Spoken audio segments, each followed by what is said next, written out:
कहा जा रहा है कि प्राइम मिनिस्टर मोदी जो है इज अनस्टॉपेबल। पॉइंट इज कि जो प्राइम मिनिस्टर मोदी एक नारा लेके चले हैं नेशनलिज्म का, आइडेंटिटी का, और दूसरा कई लोग कहते हैं कि वो खवातीन के बड़ा पसंदीदा जो है वो पॉलिटिशियन है, यूथ के बड़ा है। पढ़ाई जो है ना वो हराम है, इंग्लिश हराम है, तो उसने तो कभी भी नहीं पढ़ना। उसने अपनी जो बेस बनानी है वो ये बनानी है कि भाई मैंने जन्नत हासिल करनी है, तो इस तरीके से तो सिंपल सी बात है, जन्नत नहीं मिलनी। मिस्टर मोदी जो है ही इज अनस्टॉपेबल। क्यों अनस्टॉपेबल हो गए? कई लोगों का तो कहना यह है कि वो मजहब की सियासत करते हैं और इंडिया एक सेकुलर स्टेट था। कई उनकी ऑपोजिशन जो लोग हैं वो कहते हैं, कई लोग कहते हैं वो नफरत की सियासत भी करते हैं। पाकिस्तान जो है उसकी तरफ से जो वो बात की जाती है, आपको पता ही ना कि जनाब ये तो मोदी आ रहा है, तो वो तो खौफ पैदा हो गया कि भाई ये क्या हो जाएगा। तो वो वहां पे क्या होगा? क्या वो खौफ बढ़ गया है, बढ़ जाएगा, या क्या आप समझते हैं कि कोई वो जंग कर देंगे? नहीं, ऐसी बात नहीं है। देखें उसमें आलिया, मैं एक चीज ये खास कर मैं उस पिछले पॉइंट से थोड़ा सा ये बताना चाहूंगा। दुनिया में इस वक्त तरक्की करने के लिए स्ट्रॉन्ग लीडर की जरूरत है और उसको लेजिस्लेशन में 2/3 मेजॉरिटी की जरूरत है, अदरवाइज आप तरक्की नहीं कर सकते। हमारे बच्चों को जहाद क्यों सिखाया जाता है? आपको लगता है कि जहाद वो वाला जहाद है जो हमारे नबी ने कहा, हमारे इस्लाम कहता है, हमारे मौलाना जो जहाद कहते हैं, उनमें कोई डिफरेंस है? नहीं, हमारे मौलाना नहीं कहते, ये तो लोग बहुत डरते हैं जहाज से, इनका ऐसा कोई मामला नहीं है। और इवन कहा जाता है कि जो स्टेट्स में जहाँ पे उनकी पावर थी वहाँ पे उन्होंने अपना कोई चीफ मिनिस्टर का कैंडिडेट अनाउंस नहीं किया हुआ था। सो सिर्फ और सिर्फ मोदी के नाम पे वोट जो है वो पड़ा है, वो सूबे की लीडरशिप के नाम पे वोट नहीं पड़ा। नमस्कार, आप सभी का स्वागत है हमारी एक और नई रिएक्शन वीडियो में। आज की इस वीडियो में ना हम देखने वाले हैं कि पाकिस्तान का जो मीडिया है ना वो इस बात को लेकर चर्चा कर रहा है कि भारत के अंदर जो प्राइम मिनिस्टर मोदी जी है ना, अब उनको रोकने वाला कोई भी नहीं बचा है। उनके टक्कर का नेता विपक्ष की पार्टियों में अभी फिलहाल के तौर पर दिखाई ही नहीं दे रहा है। और साथ में चर्चा ये भी हो रही है कि जो भारत की जो जनता है उसको भी अब ये समझ में आ गया है कि उनको वोट कहाँ पर डालना है, कौन जो है भारत के अंदर विकास की राजनीति करता है और कौन जो है ना बांटने की राजनीति करता है। और जैसा कि प्राइम मिनिस्टर मोदी जी का हमने देखा है कार्यकाल कि किस प्रकार से अभी हाल ही में जो जीडीपी के आंकड़े आए हैं भारत को लेकर वो भी काफ़ी चौंकाने वाले हैं। भारत कितनी तेज़ी के साथ आगे बढ़ रहा है, तो अब जनता को भी ये समझ में आया है कि जो है ना वोटिंग जो है ना उनको कहाँ पर करनी है। और अभी जो स्टेट में जो इलेक्शन हुए हैं जहाँ पर बीजेपी ने जीत हासिल की है, उन्होंने ये स्पष्ट बता दिया है कि 2024 के अंदर भी जो जनता है वो मोदी जी को ही पसंद करने वाली है। ऐसी चर्चा जो है ना पाकिस्तान की मीडिया के अंदर चल रही है, तो काफ़ी मज़ेदार वीडियो होने वाली है। पूरी ज़रूर देखना, लाइक करना, शेयर करना, चैनल पर नए हो तो सब्सक्राइब करके बेल आइकन को दबाना। तो चलिए वीडियो को शुरू करते हैं। जो प्राइम मिनिस्टर मोदी ने एक नारा लेके चले हैं नेशनलिज्म का, आइडेंटिटी का, और दूसरा कई लोग कहते हैं कि वो खवातीन के बड़ा पसंदीदा जो है वो पॉलिटिशियन है, यूथ के बड़ा है। वाई डू यू बिलीव कि प्राइम मिनिस्टर मोदी जो है ही इज अनस्टॉपेबल? क्यों अनस्टॉपेबल हो गए? कई लोगों का तो कहना यह है कि वो मजहब की सियासत करते हैं और इंडिया एक सेकुलर स्टेट था। कई उनकी ऑपोजिशन जो लोग हैं वो कहते हैं, कई लोग कहते हैं वो नफरत की सियासत भी करते हैं, तकसीम पैदा हुई है। But he is unstoppable. Internationally he is popular.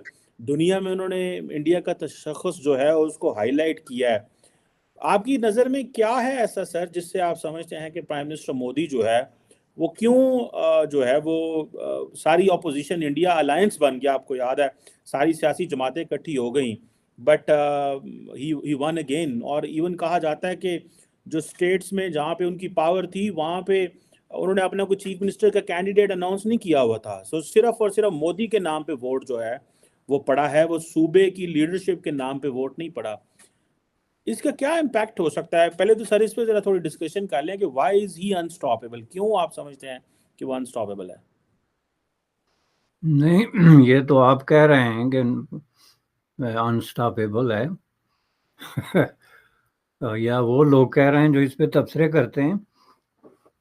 लेकिन जहाँ तक उनकी जो है वो पॉपुलैरिटी की बात है या इंतखाबात जीतने की बात है, तो उस पे बात हो सकती है। और वो बात बड़ी क्लियर है कि देखें इंडिया में जो है ना डेमोक्रेसी है, और डेमोक्रेसी भी एक ऐसी डेमोक्रेसी है जिसमें इलेक्शन के बाद कहीं से भी कोई ऐसी आवाज़ नहीं आती जिसमें ये कहा गया हो कि यहाँ पे कोई धांधली हुई है या किसी तरह के कोई अनफेयर मीन्स इस्तेमाल हुए हैं।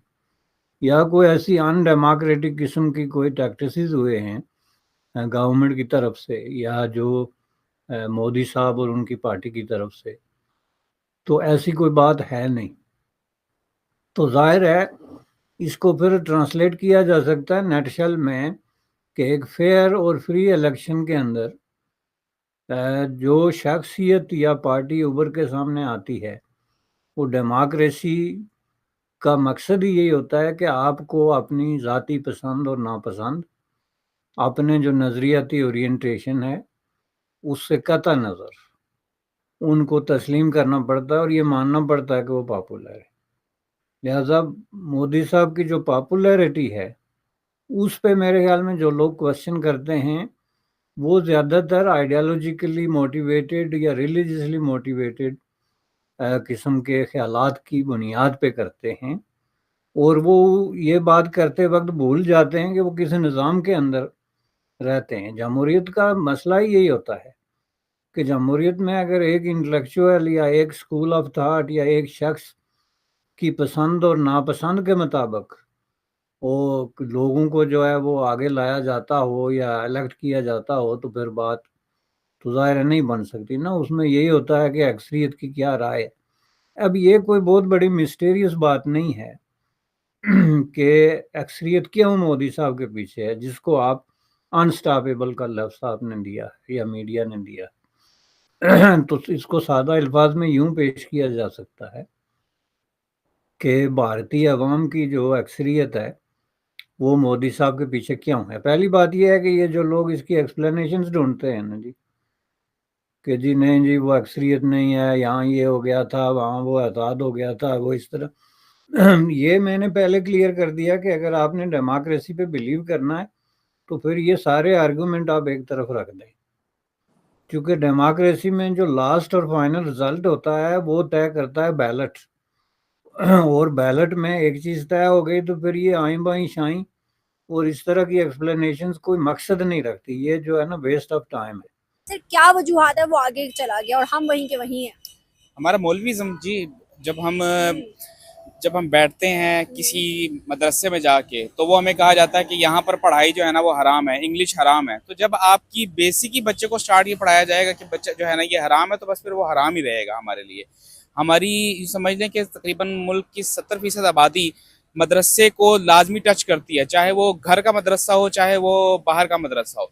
उस टच में अगर उसे ये बताया जाएगा, चाहे वो घर वाली बाजी हो चाहे वो मदरसे का मौलवी हो या मस्जिद का मौलवी हो, अगर बताया जाएगा कि भाई पढ़ाई जो है ना वो हराम है, इंग्लिश हराम है, तो उसने तो कभी भी नहीं पढ़ना। उसने अपनी जो बेस बनानी है वो ये बनानी है कि भाई मैंने जन्नत हासिल करनी है। तो इस तरीके से तो सिंपल सी बात है, जन्नत नहीं मिलनी। सही बात है, बिल्कुल ऐसी है। और आप पहले वो इंसान है जो इस तरह खुल के बात कर रहे हैं कि भाई सच में ऐसा है मदरसों के अंदर। हम सिर्फ दुनियावी तालीम को हराम कहते रहते हैं कि भाई वो लेने से लड़कियां लड़के बिगड़ जाते हैं, लेकिन हमारे मदरसों के अंदर क्या कहा जाता है, क्या हो रहा है, ये हम बताते ही नहीं है। कुछ रूल्स एंड रेगुलेशंस हैं। हम लोग अगर आप दीनी तालीम की तरफ आए तो वहाँ पर भी को एजुकेशन की वजह से काम खराब है। देखिए हमारा इस्लाम, अगर हम यहाँ पर इस्लामिक मतलब हम चाहते हैं कि औरत जो है ना वो यहाँ पर सुकून से जो है ना वो फिरे। मैं आपको कोई गलत नहीं कह रहा, मैं सिर्फ ये बात कर रहा हूँ कि हमारे लोगों को बताया ये जा रहा है कि जो है ना दीन जो है ना वो जबर है। हालांकि कुरान में तो यही है कि दीन में किसी किस्म की जबर नहीं है। आपने अपनी कब्र में जाना है, मैंने आपको सिर्फ और सिर्फ इस्लाह करनी है। आपकी मर्जी, आप उस बात को माने, आपकी नहीं मर्जी। मैंने आपको उस कब्र से जो है ना उस अजाब को ना ही कम कर सकना है ना ही मैं ज्यादा कर सकना है, मैं अपनी बात ही कर सकता हूँ। तो हुजूर पाक ने भी आगे बात ही रखी थी, अगर हम बात कर सकते हैं और वो बात को मानता है तो हमारा जो दीन है उसमें कुछ जो है ना वो लिमिटेशंस हैं कि भाई आपने कोएड्स जो है ना वो इस तरीके से पढ़ाना। अगर जरूरत भी पड़े, जैसे यूनिवर्सिटी में पढ़ाया जा रहा है, अगर जरूरत भी पड़े तो दोनों का अलग-अलग रखें, अगर नहीं तो आपस में राब्ता ना किया जाए किसी किस्म का। पढ़ाई तो पढ़ाई है, वो तो करनी ही करनी है। अगर शादी है ना तो हमने शादी के जो फंक्शंस खराब और गलत हैं उनको खत्म करना है, ना कि हमने शादी का जो है ना वो सिस्टम खराब कर देना है।